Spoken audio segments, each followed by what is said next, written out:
Good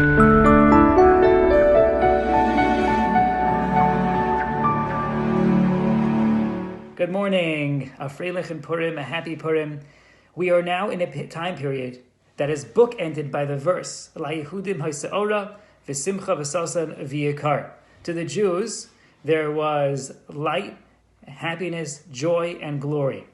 We recite that verse when we read the Megillah together in unison, triumphantly, talking about the celebration that we had after we were saved from destruction. We will recite that verse each and every week on Motzei Shabbos, when we say the same verse and we end off saying, Kain ti'alanu, so too it should be for us.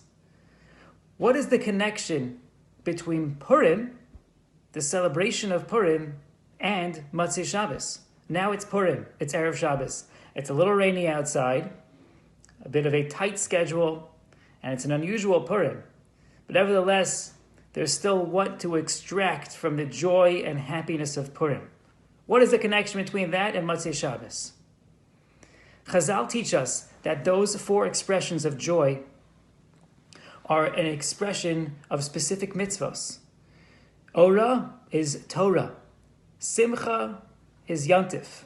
Sason is Bris Milah. And Yikar is Tefillin. That's why when we read the Megillah in the morning, men who are listening keep their tefillin on until after the Megillah because of the word v'yikar.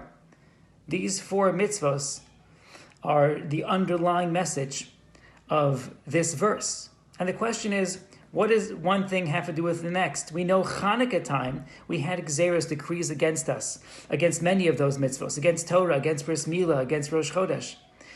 And that was Hanukkah. Purim, there was no religious restrictions. We were threatened with physical annihilation, and that's why we celebrate so physically on Purim with the Suda and the like. So what are Chazal teaching us? What are our great sages teaching us by telling us that the inner meaning of this verse has to do with those mitzvos? So I think the answer is, whenever you're celebrating, how do you know how real that celebration is? How do you know how deep it is and how real it is? I think the answer is what happens the next day.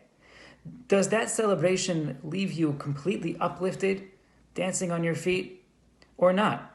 We've all been to weddings and events that were really deeply uplifting, and we felt the buzz the next day also. So the Jewish people were saved from destruction, and we see that their celebration was an elevated celebration because they took on, rededicated themselves to these various mitzvos. That's what we learn from the celebration of the Jews at the time of the miracle of Purim. They were saved, they celebrated physically, yes, as the verse indicates, but they also took on a greater spiritual dedication. And that shows us that their simcha, sason, v'yikar, that was real. On Shabbos is a great day. Shabbos is an amazing day. It's a day in which we forget our worries, in which we spend more time with family, with davening, learning, being together. It feels great. The day after, Motzei Shabbos, is hard. Sometimes we lose that perspective. And therefore, when it comes to Motzei Shabbos, we give a bracha to ourselves. We should be like the Jews at the time of the Megillah, who took that celebratory moment and took it forward by dedicating themselves further to Torah and to mitzvos. Kain tihiyeh lanu.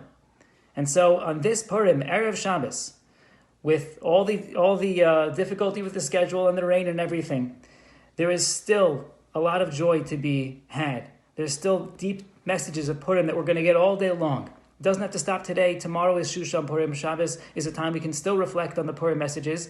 And it is our greatest wish that it's not just a flash, but that we can take it with us. This period of celebration should end up in a prolonged buzz and a prolonged period of spiritual elevation. Kain tihiyeh lanu. A freilich and happy Purim, and a good Shabbos to you and your families. Thank you for listening.